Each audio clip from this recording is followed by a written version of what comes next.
distintos temas. El primero es plantear un proceso de tipo cliente-servidor. Normalmente nosotros siempre estamos hablando de procesos que corren en nuestros equipos. Los procesos que corren en nuestros equipos y que el cliente-servidor en el mismo equipo lo hacen justamente con aplicaciones que tenemos en la misma máquina. Pero también tenemos aplicaciones donde requerimos en el medio una red que permita establecer la comunicación, ¿sí? Como el gráfico de esa topología, donde tenemos por un lado los clientes y por otro lado los servidores.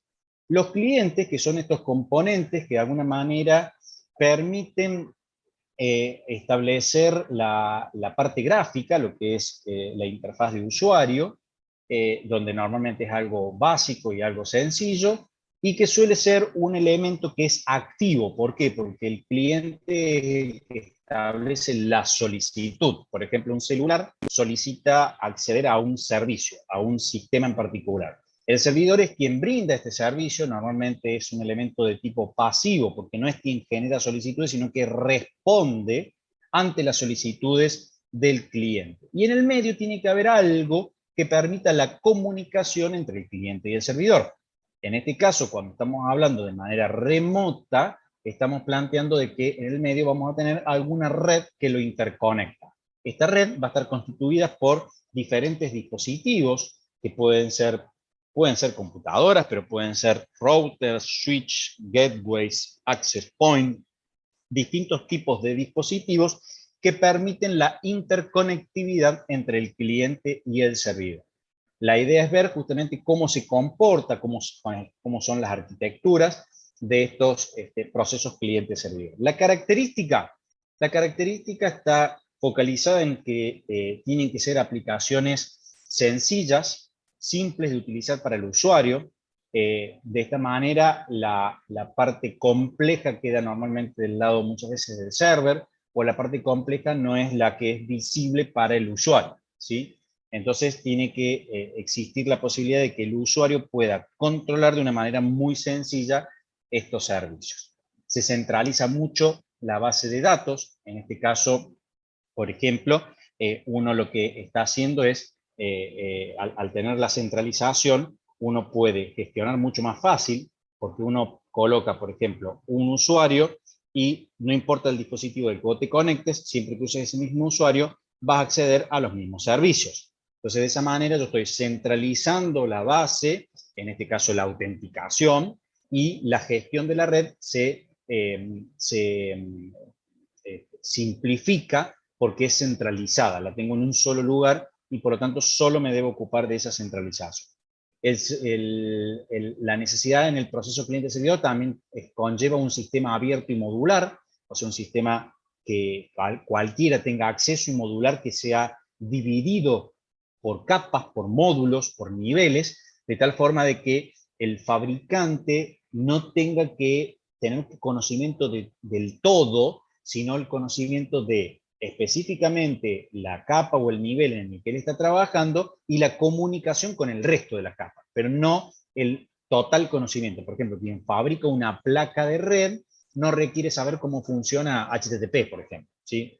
Que es parte de uno de las capas que se pueden estudiar. ¿Por qué? Porque el HTTP está en la capa de aplicación y la placa de red está en una capa que es física, una capa más baja. Sin embargo, en algún momento va a haber una comunicación, pero no es necesario que el fabricante tenga que tener conocimiento sobre esa información. Entonces, la modularidad me permite eso. La gestión y la seguridad de la red, esto hoy en día para las organizaciones es una alta prioridad, es la necesidad de poder gestionar justamente para saber la trazabilidad, lo que sucede y demás, y la seguridad de la red informática, porque es el canal de acceso hacia los distintos servicios, ya sea por parte del cliente o por parte del servidor, ¿sí? Por quien hace la petición y por quien brinda las respuestas. ¿Qué características tienen las aplicaciones de tipo cliente-servidor? Primero, que la distribución de la aplicación se hace entre el cliente y el servidor. O sea, ¿qué significa esto? Un pedacito lo tenemos del lado del cliente, otro pedacito lo tenemos del lado del servidor. Ejemplo, todas las aplicaciones que tienen ustedes en los celulares. Las aplicaciones que ustedes tienen en los celus, hay, digamos, si ustedes le cortan la red, internet, wifi o lo que sea al celular, esas aplicaciones prácticamente no se pueden usar. Imagínense Discord, que la mayoría debe usar Discord, que quieran acceder sin tener internet. No hace nada, la aplicación no hace nada. ¿Por qué? Porque le falta la otra parte del servidor para poder establecer lo que se necesita. Entonces la aplicación está distribuida, ¿sí? Tiene un pedazo en cada lado. Se puede ejecutar sobre diferentes plataformas. Acá puedo tener celulares con procesadores distintos. Tengo las PC que tienen otros tipos de procesadores. O sea, podemos variar en las plataformas y podemos variar también en el sistema operativo. La necesidad del software de comunicación, porque si tengo que establecer comunicación entre el cliente y el servidor, recién dijimos necesito Wi-Fi, Internet, algo necesito, bueno, tiene que haber ahí un software de comunicación que establezca. En este caso, lo que nosotros usamos normalmente es TCP/IP, que es en lo que está montado justamente, es el modelo en el que está trabajado Internet. El cliente, de alguna manera, no es más que una interfaz gráfica, pero con mucho potencial y mucha flexibilidad. El potencial porque puede justamente también procesar del lado del cliente, ¿sí? Entonces tenemos mucho potencial. Pero, sin embargo, si yo lo veo desde un punto de vista más gráfico y modular, yo puedo plantear que el cliente tiene una capa más que la del servidor, que es la de el servicio de presentación. El servicio de presentación, ¿a qué hace referencia? A la interfaz, justamente, a la interfaz gráfica, que normalmente es lo que yo puedo ver, es lo que me presenta a mí este sistema. Sin embargo, del lado del servidor, no necesariamente necesito una interfaz, porque no estoy, en realidad él no está haciendo peticiones o tiene que estar mostrando lo que va a ir devolviendo. Directamente lo hace a nivel de lógica, ¿sí? A nivel de lógica de aplicación. La lógica sí tiene que estar distribuida, el software de comunicación tiene que haber una comunicación en ambos lados, por lo tanto tienen que poderse entender, tiene que haber un sistema operativo que hable cliente y que hable servidor, acá tenemos puertos y demás que necesita conocer también el sistema operativo, y bueno, todo esto está montado sobre plataformas de hardware. En la lógica hay peticiones y hay respuestas. Por ejemplo, yo pido una página web y del lado del servidor me responde con la página web. En lo que es software de comunicación hay una interacción de protocolos. Esto es, hablan un idioma en común.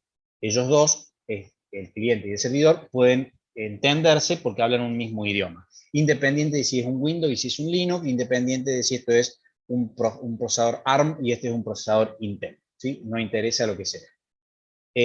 Las aplicaciones de base de datos, por ejemplo, son un caso cliente-servidor, donde yo hago una petición como cliente, una consulta inicial, por ejemplo, y en esta consulta inicial le pido que me mande de 1.500.000 registros que tenemos en la base de datos, le pido que me mande, vamos a suponer que estas son todas las personas que viven en Córdoba, entonces yo le digo, bueno, mándame todas las que pertenecen a la zona norte, me manda posiblemente 150.000 registros.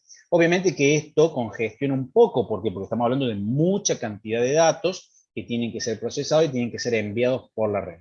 Podemos hacer una siguiente consulta, donde en realidad lo que le pido es 1.000 registros, porque en realidad yo lo que estoy pidiendo es de la zona norte a aquellos que tengan un apellido particular y me devuelve estos 1.000 registros. Y puedo hacer todavía más fina la consulta y hacer una consulta donde le pido mándame los datos de un DNI en particular y el de la devolución es un registro solo. Obviamente que cualquiera de estos casos son válidos. Lo que va a variar es la performance con la que va a actuar esto. Puede sobrecargar la red, puedo sobrecargar la memoria del cliente, puedo sobrecargar el procesamiento del lado del servidor. O sea, en esto va a haber que hacer un análisis. Por ejemplo, tan sencillo como decir, ¿cuánto si yo quiero traer los 150.000 posibles registros para mostrarlos por pantalla? Yo no puedo ver por pantalla 150.000 registros. Sin embargo, yo lo que podría hacer es, para no traer tanto a la memoria RAM del equipo cliente, podría decir, tráeme los primeros 1.000 y cuando scrollies, por ejemplo, cuando te mueves con el scroll y llegues al 1.000 y quieras acceder al 1.001, anda y búscame los siguientes 1.000. Entonces, probablemente esa forma de funcionamiento de consulta sea mucho más rápida, mucho más ágil que una consulta inicial que me traiga 150.000 registros de una. Esto es parte del análisis que uno hace cuando desarrolla, ¿sí? Pero tenemos herramientas para poder programar de una u otra forma. Bien, ¿qué clases de aplicaciones cliente-servidor nos vamos a encontrar? En realidad va a depender de la forma en que está distribuida la lógica de la programación entre el cliente y ese servidor. que pueden ser estos 4 casos: el basado en host, en el servidor, uno de tipo cooperativo y el basado en cliente. Basado en host, ya hoy prácticamente esto desapareció. Esto era cuando se usaban los mainframes y lo que teníamos era lo que se denominaban terminales bobas. ¿Por qué terminales bobas? Porque si vos no estás conectada a la red y la red conectado al mainframe, a este terrible servidor que abastecía a todas las terminales bobas, entonces vos prendías una terminal y la terminal no se comunica con nadie, por lo tanto no hace nada, porque no tiene nada para hacer. Es solamente una pantalla. Prácticamente una pantalla y un detector de que presionás una tecla o recibís algo por pantalla. Pero nada más, no procesa nada el cliente. Todo está del lado del servidor. La lógica de la presentación, cómo tiene que aparecer la pantalla, y lo que hace es mandar bit por bit de cómo deben salir los píxeles, nada más. Es todo lo que hace. Por lo tanto, el cliente prácticamente es solo una pantalla. Todo corre del lado del servidor. La otra es hacerlo basado en el servidor, que es que el cliente sí me proporcione ya una lógica en la presentación, que acá se procese, que esto llegue a la información y acá se procesa la información de lo que es la interfaz gráfica, pero el procesamiento de la solicitud, de los datos y demás, se hace del lado del servidor. Todo lo que es procesamiento lo hace del lado del servidor. Todo lo que es la parte gráfica la hace del lado del cliente. Entonces acá ya empezamos a separar. Es un cliente liviano porque el cliente en realidad lo único que hace es procesamiento gráfico.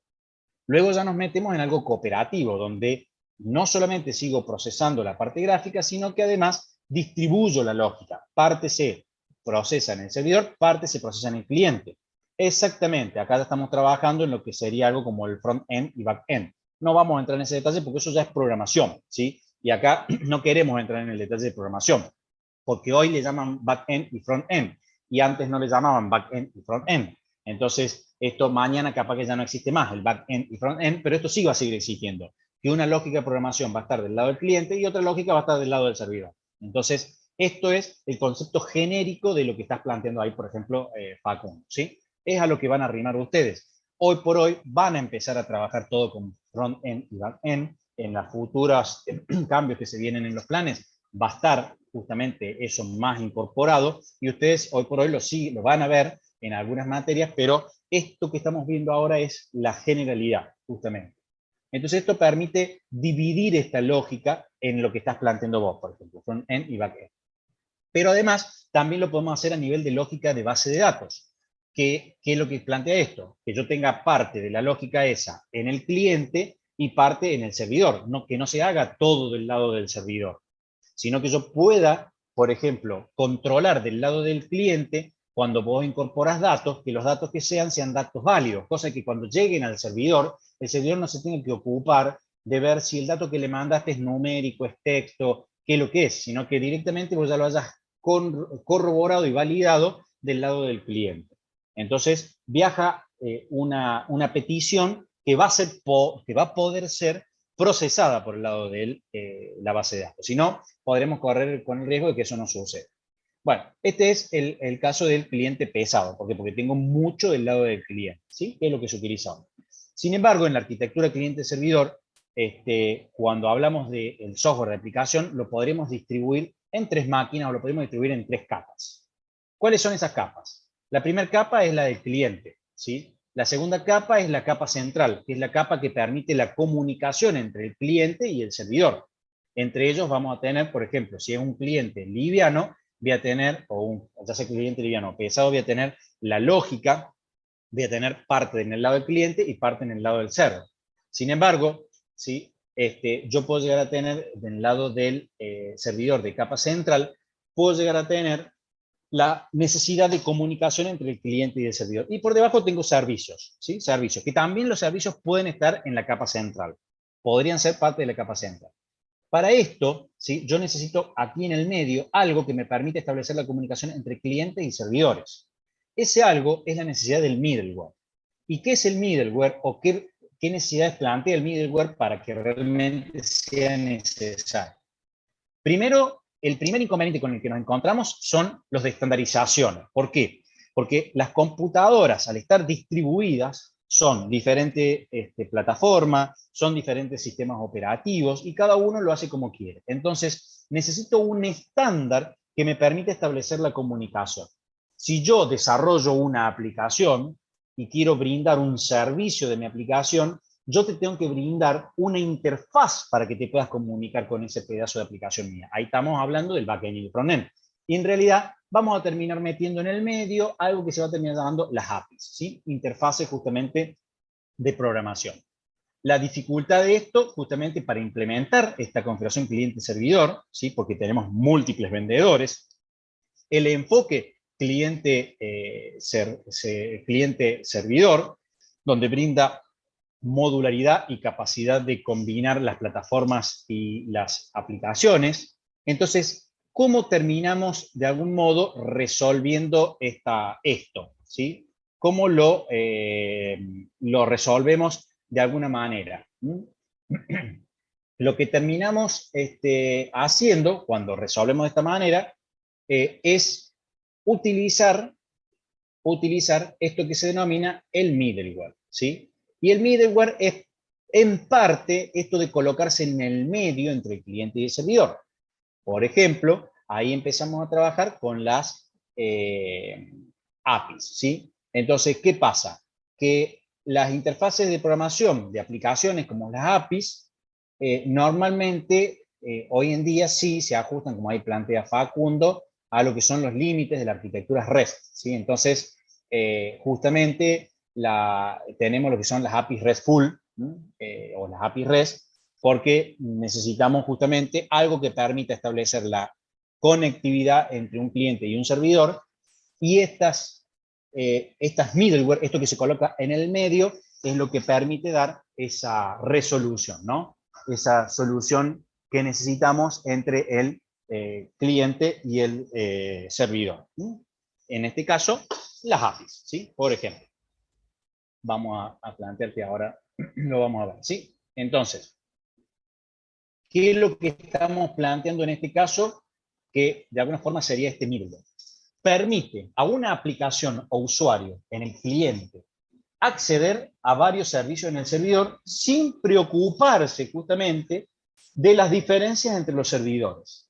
Entonces, no me interesan los servidores que tenga, como estén, que sean, que sistema operativo.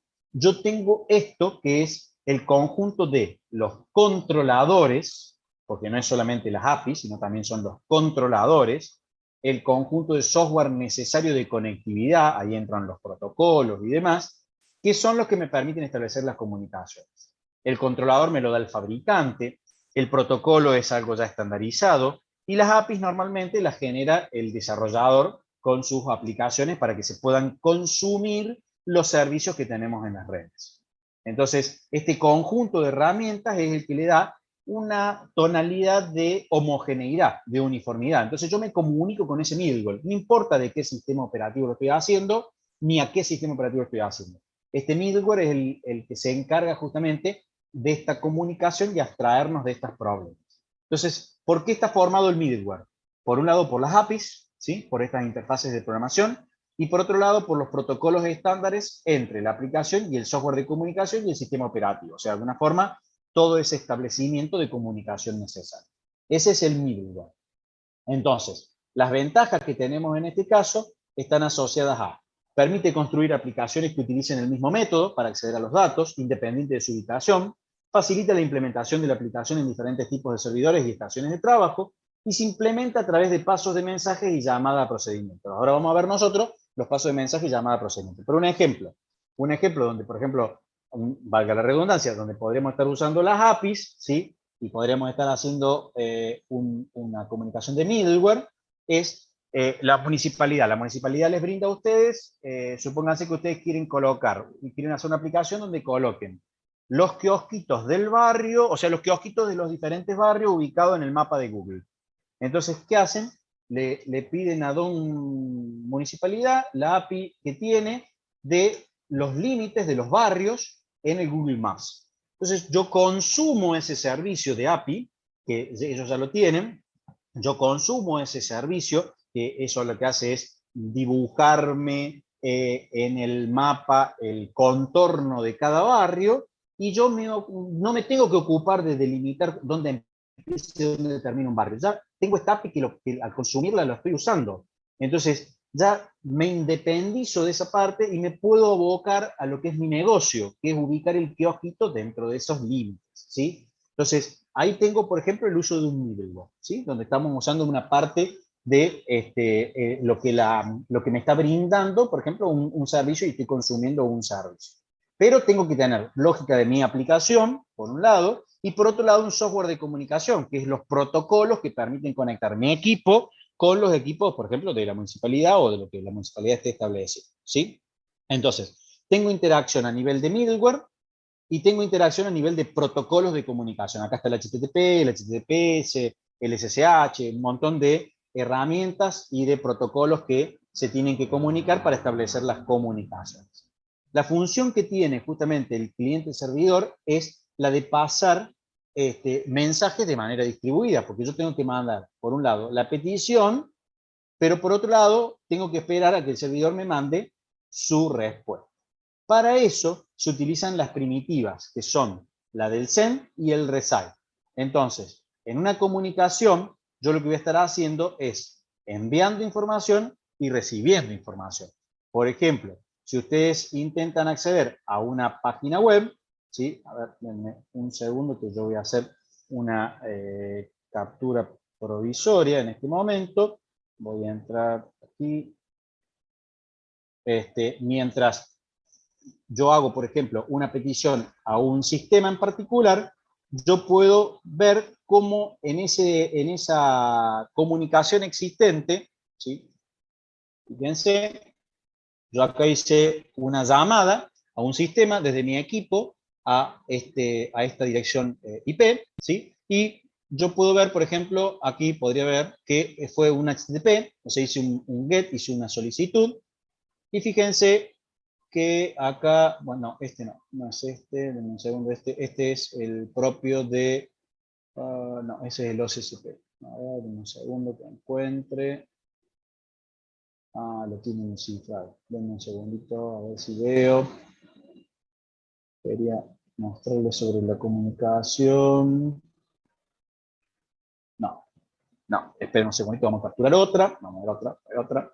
A ver si puedo capturar esta. Quiero que se vea el mensaje justamente de a dónde estoy accediendo, para que vean la llamada y la respuesta. A ver ahí. A ver ahora. Estamos. Un segundo. Vamos a ver. Ahí estoy haciendo una llamada del tipo TCP. Y por acá. ¿Dónde está? No me está estableciendo la comunicación del... No me está capturando. No, porque yo la tengo... Claro, un segundo. Esperen que busque una página que sea más fácil de hacer.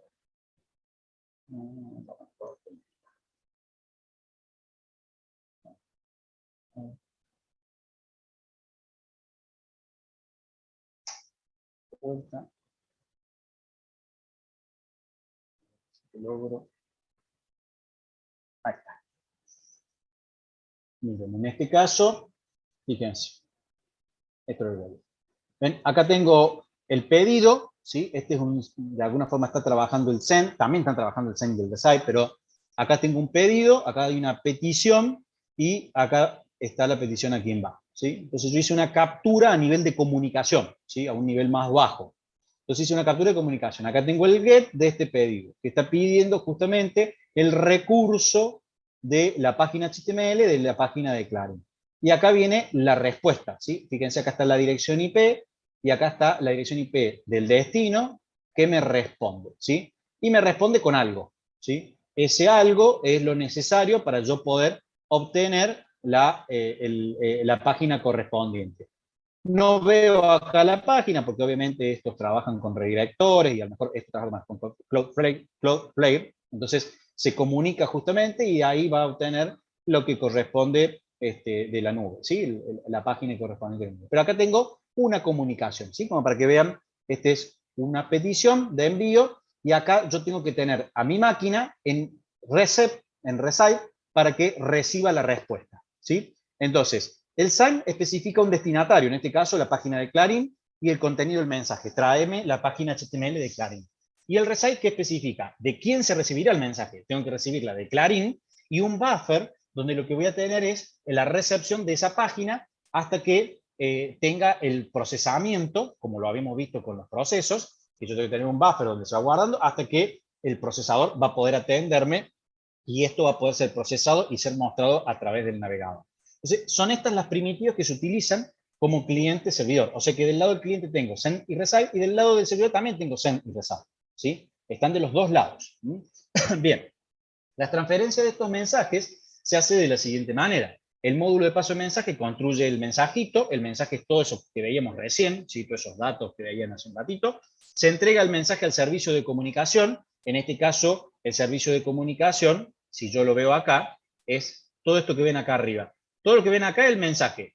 Y todo esto que ven acá es el servicio de comunicación. Todo esto es lo que hizo el servicio de comunicación. Le agregó, por ejemplo, en este caso le agregó la dirección IP de origen, la dirección IP de destino, le puso cuál es el tamaño, le puso un identificador. Todo eso lo hace el servicio de comunicación. Estas cuatro secciones que se ven acá son parte de lo que hizo el servicio de comunicación.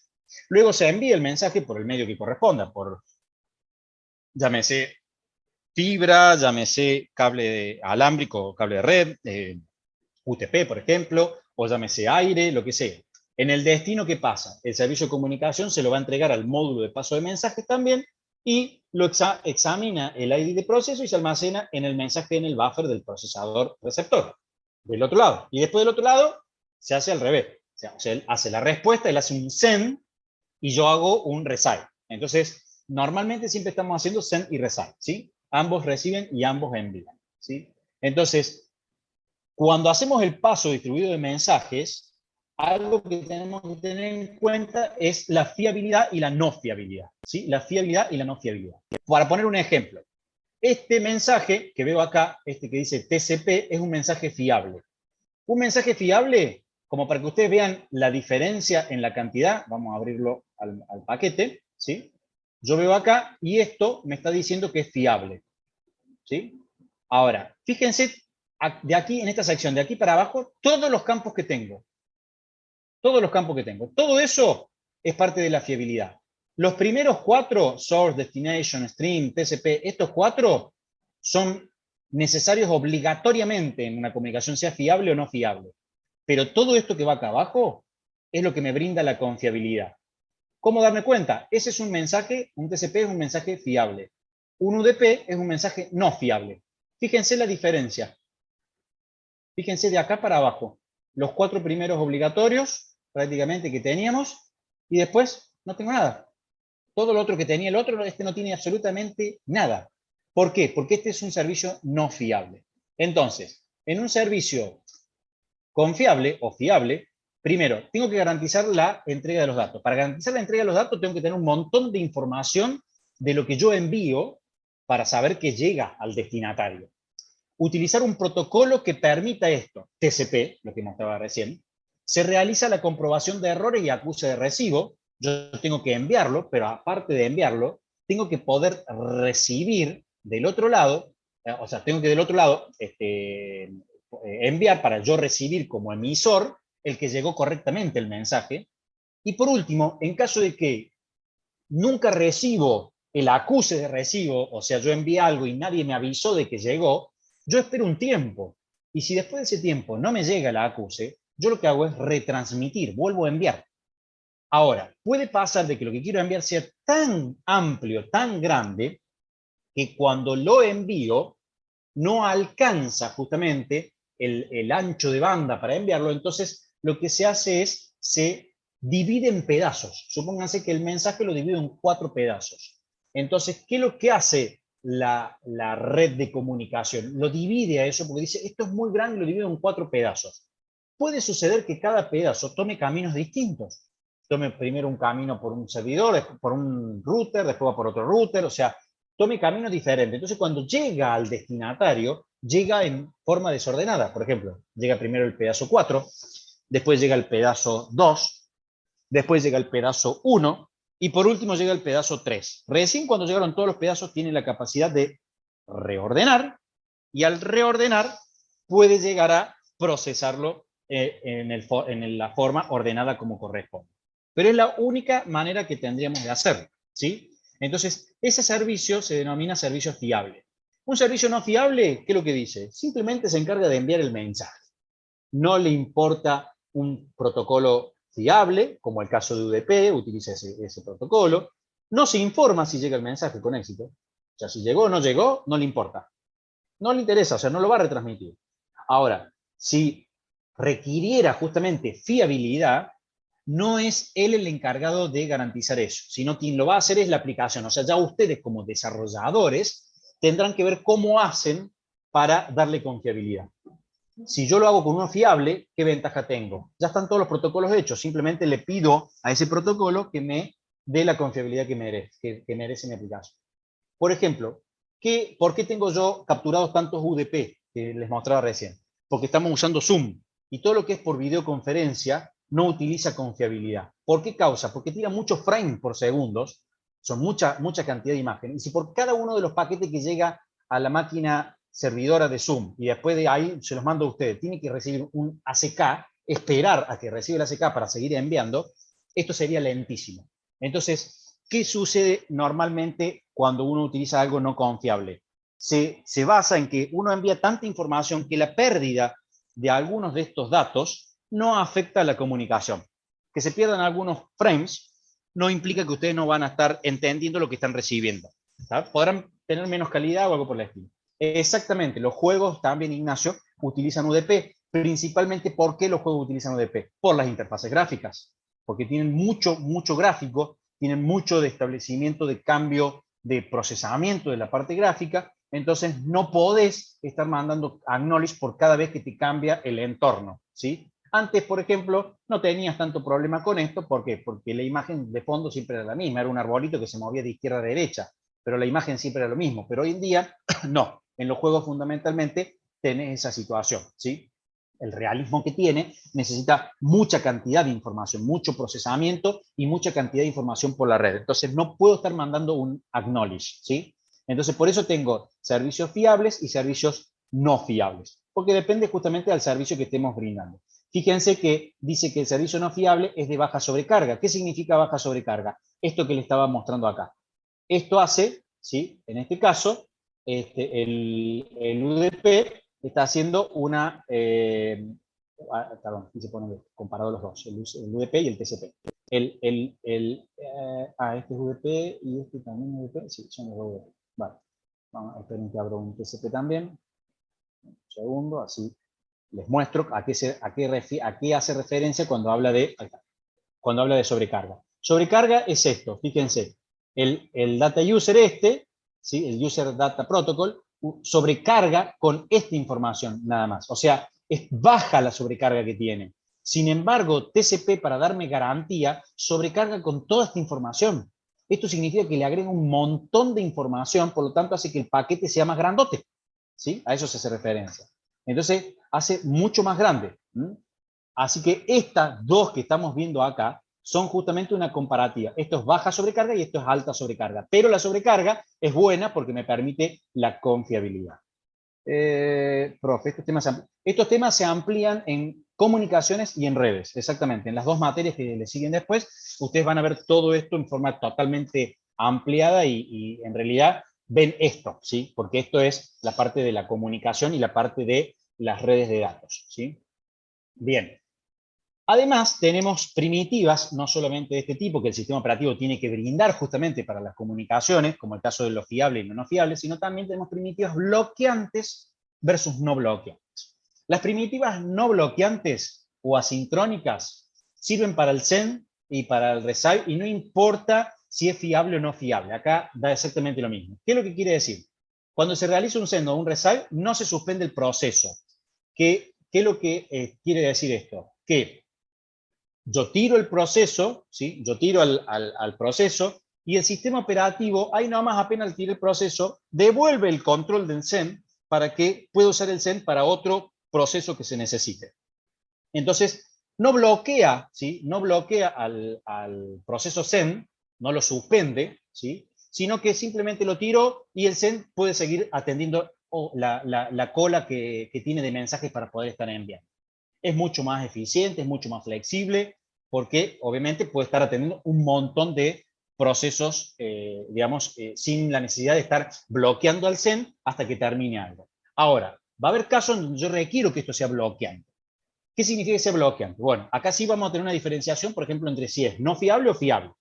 Si el SEN es no fiable, ¿qué sucede? Nosotros dijimos que un mensaje no fiable es un mensaje que yo envío y no me interesa recibir un acuse de recibo. Pero ¿qué tiene que hacer el bloqueante? El SEN tiene que bloquearse hasta que el mensaje se haya enviado por completo. Cuando el mensaje se envió por completo, el SEN se desbloquea. O sea que se bloquea en un servicio no confiable el SEN. En cambio, en un servicio fiable se bloquea, pero se bloquea de la siguiente manera. Hasta que el mensaje es enviado, es recibido por el receptor y el receptor me manda el acuse de recibo. Cuando yo recibo el acuse de recibo, recién ahí desbloqueo el SEN. Entonces, fíjense la diferencia. En el primer caso, solamente me preocupo de que el mensaje se envíe, nada más. Pero en el segundo caso, me preocupo de que lo haya recibido el receptor. Entonces, eso es mucho más lento. Entonces, un SEN, ¿sí?, sea bloqueante, si yo lo bloqueo para un caso o para el otro, fíjense la diferencia. En uno es en el no fiable y en el otro en el fiable. El RESAI, si es bloqueante, no devuelve el control hasta que el mensaje sea colocado en su buffer. ¿Qué significa?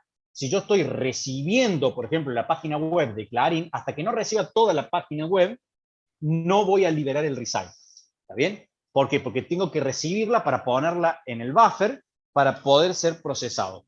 Entonces, en este caso, las primitivas bloqueantes o no bloqueantes son justamente para poder saber cómo se tiene que comportar en las aplicaciones. Hay aplicaciones que requieren que esté bloqueado. Por ejemplo, yo estoy haciendo una transferencia de un archivo y tengo que bloquear, porque tengo que transferir todo el archivo. No puedo tirar el proceso y ya se terminó. No, el SEN se tiene que ocupar de mandar todo el archivo, que va a ser algo muy grande, y hasta que no termine, no puedo, ¿sí? Entonces, hay ciertos servicios que sí o sí requieren que sean síncronos. Por ejemplo, el FTP, ¿sí?, la transferencia de archivos, ¿sí?, la voy a necesitar que sea de tipo síncrono.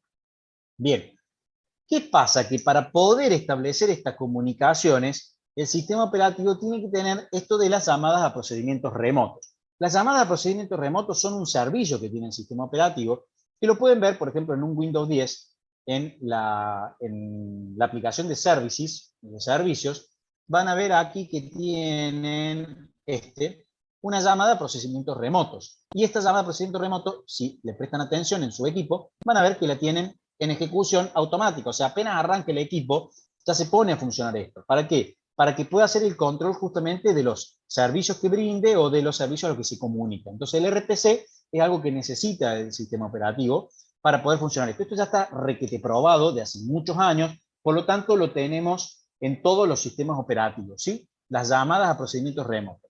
Permite justamente que los programas en diferentes máquinas puedan interactuar a través de estas llamadas, que son llamadas ya conocidas por el sistema operativo, que de alguna forma le brindan el servicio y se ponen en el medio entre el cliente y el servidor. Se utilizan para acceder a los servicios de manera remota, justamente. El RPC está ampliamente aceptado y utilizado, esto es algo que ya está en todos los sistemas. Permite especificar interfaces remotas con un conjunto de operaciones, o sea, interfaces se refiere no a una interfaz gráfica, no, se refiere a algo que me permita a mí comunicarme a través de eso con algo que esté en forma remota, un servidor que esté en otro lado.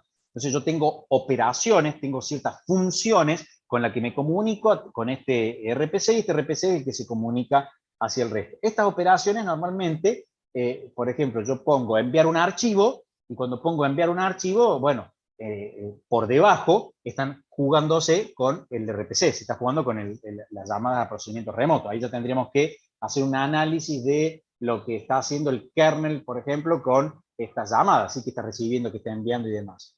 La RPC son una mejora del paso de mensajes fiables y bloqueantes. Esto ya es propio del sistema operativo, y se especifican interfaces precisas y estandarizadas. Esto ya está armado y estandarizado.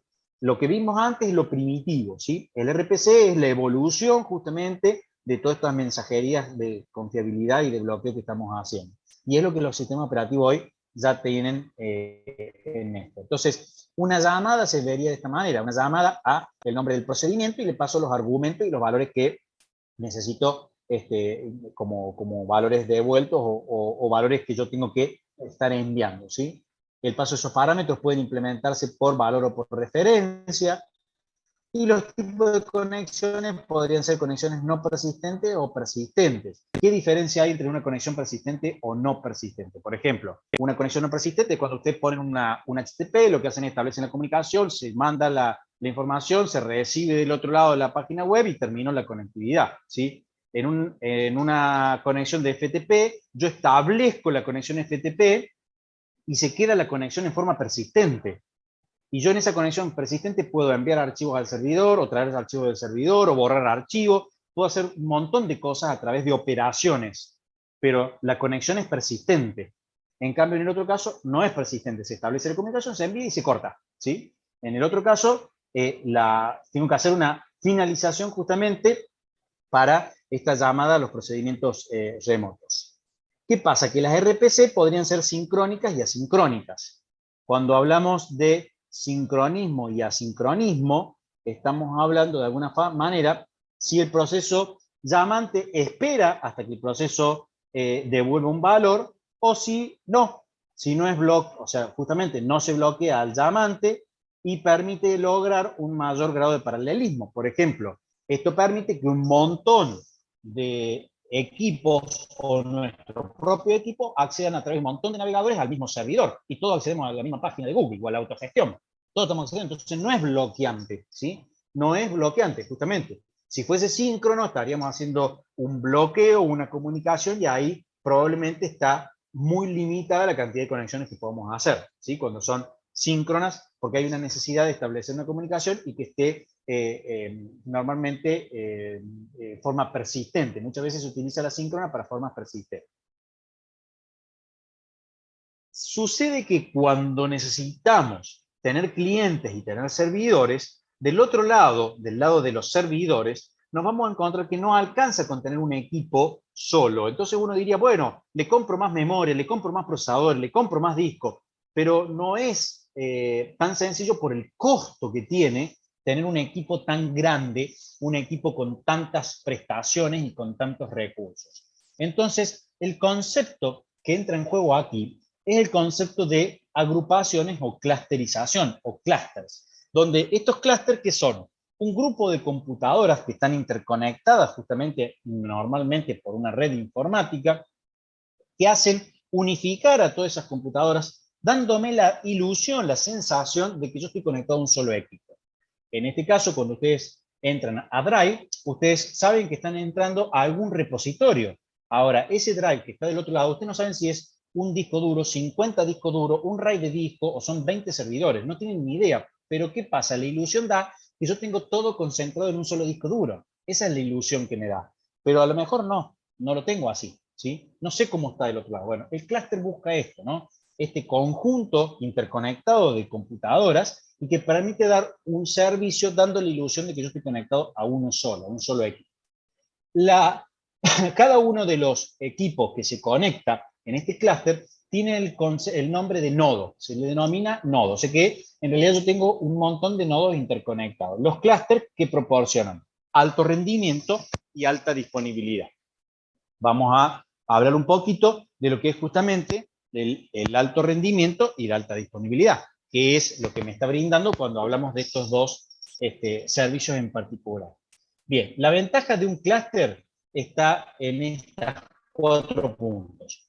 Primero, tenemos la escalabilidad absoluta, la escalabilidad incremental, la alta disponibilidad y la relación precio-rendimiento. La escalabilidad absoluta, un clúster puede tener decenas o centenas de máquinas multiprocesador, millones, ¿sí? Si quisiéramos. La escalabilidad incremental es que yo a un clúster le puedo ir agregando, ¿sí? Y puedo ir incrementando máquinas porque simplemente enchufarlo a la red y tengo una máquina más. La alta disponibilidad es porque si falla un nodo no me afecta al servicio.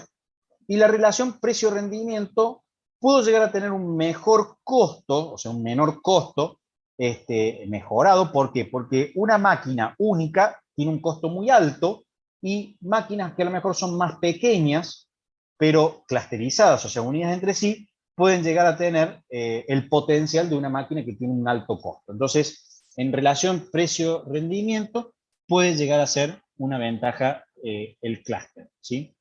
Los tipos de clúster van a depender de las configuraciones que se llevan a cabo. Esto va a depender si comparten los discos o no lo comparten. Por ejemplo, este sería servidores en espera sin disco compartido. Acá tengo dos servidores, ¿sí? Un servidor que está funcionando con su propio disco y un servidor que no está funcionando con su propio disco. Por eso es en espera y sin disco compartido. Los nodos se conectan mediante algo que le dé mucha velocidad, por ejemplo, switch de 1 giga o 10 giga megabit por segundo, que le dan una alta velocidad, y cada computadora tiene muchos procesadores. Esto mejora el rendimiento y da disponibilidad, porque de alguna forma, ¿qué sucede? Tengo muchos procesadores más. Si se cae este equipo, entra a trabajar este, ¿sí? Porque está en espera, ¿sí? Este equipo está en espera, este está trabajando. Entonces, si está en espera, cuando este se rompe, entra a trabajar en este. Si yo tengo con disco compartido, tendríamos algo similar, pero tengo, por ejemplo, un RAID de disco. Entonces, los datos necesarios compartidos, cuando este se caiga, este empieza a trabajar y utiliza los datos que están compartidos. Entonces, ya tengo no solamente el hecho de que tengo servidores, sino que también tengo compartido los discos, ¿sí? Tengo un clúster de discos en este caso. ¿Con qué nos podemos encontrar? Bueno, con estas clasificaciones. El pasivo en espera, en caso de fallo en el servidor primario, un servidor secundario toma el control. El secundario activo, el servidor secundario también se utiliza para procesamiento de tareas. Esto de alguna forma es, tengo los dos equipos trabajando al mismo tiempo. Diferentes servidores, cada servidor tiene sus propios discos, ¿sí? Y los datos se copian continuamente del servidor primario al servidor secundario. Esto me da mucha disponibilidad, porque tengo justamente la información duplicada por todos lados. Servidores conectados a discos, esto ya estamos hablando de la necesidad de, por ejemplo, los servidores están unidos a los mismos discos, pero cada servidor posee sus propios discos a su vez, y si un servidor falla, el otro servidor toma el control de los discos, o sea que de alguna forma cada uno tiene sus propios discos, pero en caso de una falla, el conjunto de discos compartidos puede ser controlado por uno o por el otro, y el otro es servidores que comparten discos, que esto es lo más común. Varios servidores comparten acceso a discos de forma simultánea. Y tenemos el RAID de disco compartido. Esto lo necesito sí o sí, con RAID de disco no me queda otra. Y tengo justamente que tener equipos que tienen también sus propios discos, tengo compartición, tengo... ¿qué pasa? Que si yo tengo compartición de los archivos y estoy accediendo todos en los mismos discos, y bueno, el flujo que tengo en la red es mucho menor, y por lo tanto, cuando tienen que acceder, no es lo mismo que yo tenga que un servidor tenga que acceder, traer la información y repartirla al resto de los servidores, a que todos tengamos acceso al mismo conjunto de datos en los mismos discos, ¿sí? Entonces, estas son las 5 clasificaciones con las cuales nosotros vamos a estar acá trabajando en esta materia.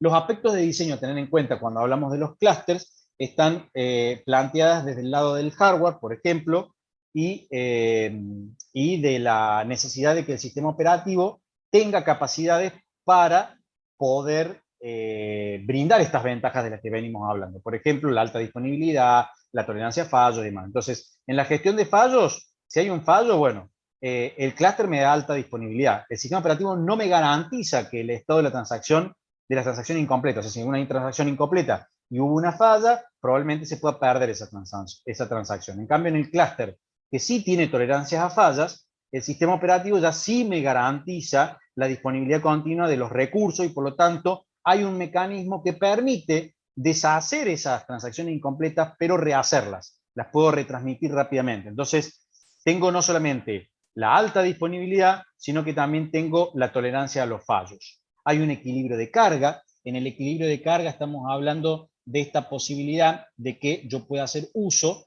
de, no, si tengo 2 o 3 servidores, hacer a lo mejor una repartija entre todos los servidores. Entonces estoy equilibrando cargas. Si voy incorporando nuevos equipos, en esos equipos voy a ir haciendo también la distribución, ¿sí? Como por ejemplo un round robin que vaya tirando distintas peticiones web a 3 servidores. Sumo un cuarto servidor y bueno, tengo que balancear carga, tengo que equilibrar carga, entonces ahora tengo un servidor más, por lo tanto ya no es en 3, sino ahora es en 4, ¿sí? Y va balanceando de esa manera.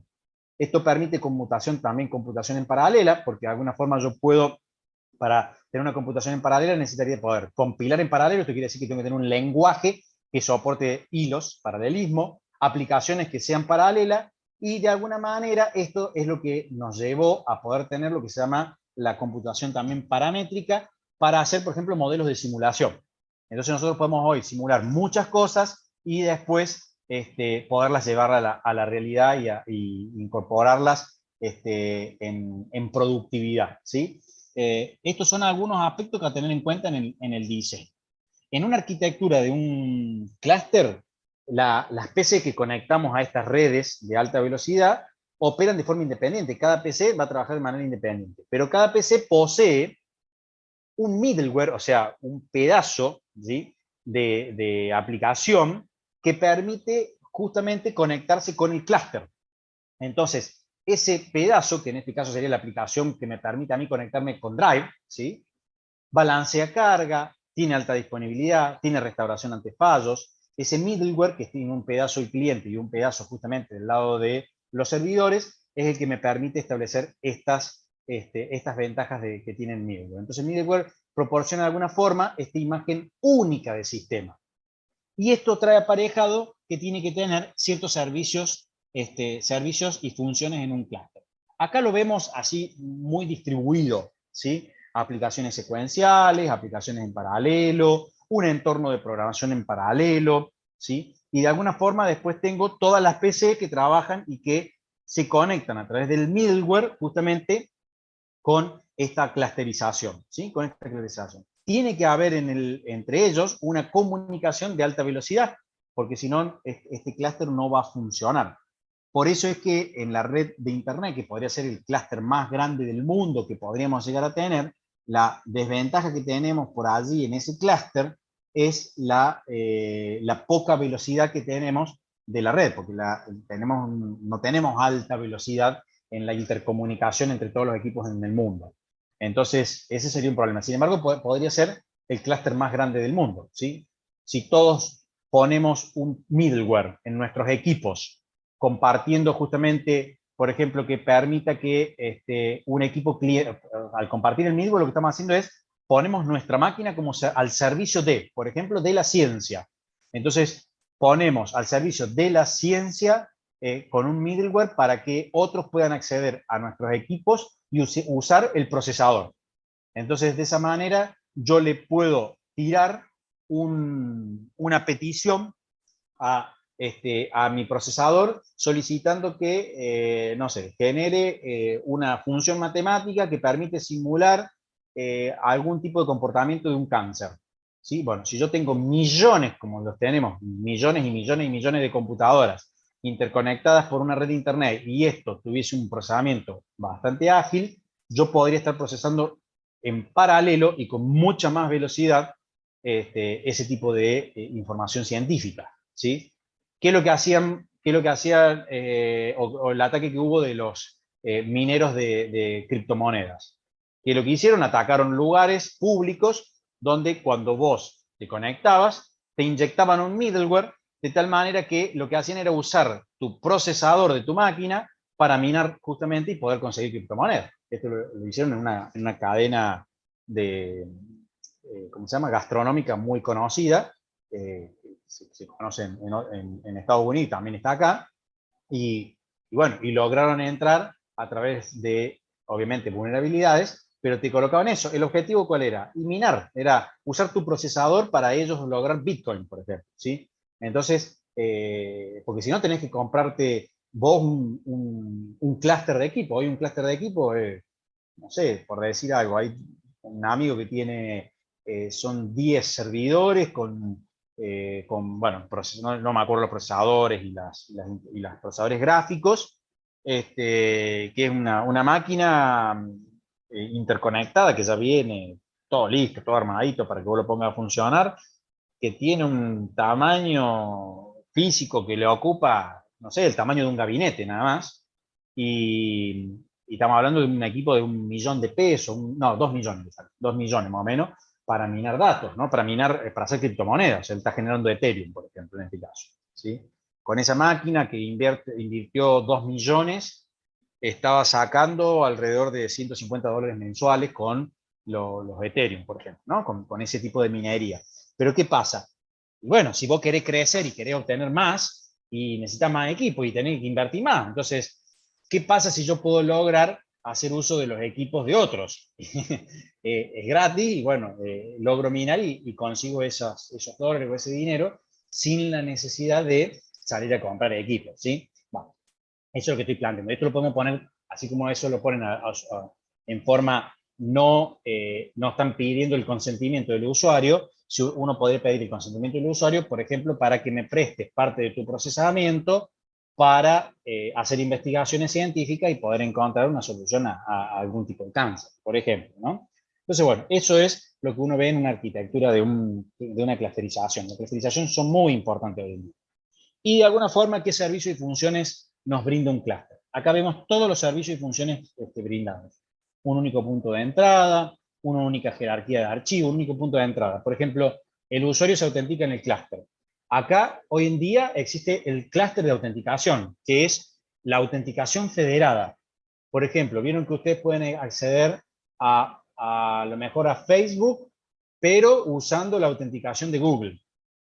O pueden acceder a Twitter usando la autenticación de Google. Eso es autenticación federada. Es un clúster de autenticación. En realidad hay una comunicación entre los servidores de las empresas donde entre ellos intercambian y con eso autentican y te permiten el acceso porque como ya está validado el usuario de Google, ya te permiten acceder al mismo servicio a vos, ¿sí? Al servicio de Facebook, por ejemplo, a vos. Entonces, hay algo por detrás que está corriendo que es justamente un único punto de entrada. Este es un desafío muy importante que tienen las organizaciones que brindan servicio hoy en día, porque una de las grandes problemáticas es el olvido de las claves, ¿sí? La cantidad de claves que se generan y el olvido de la clave.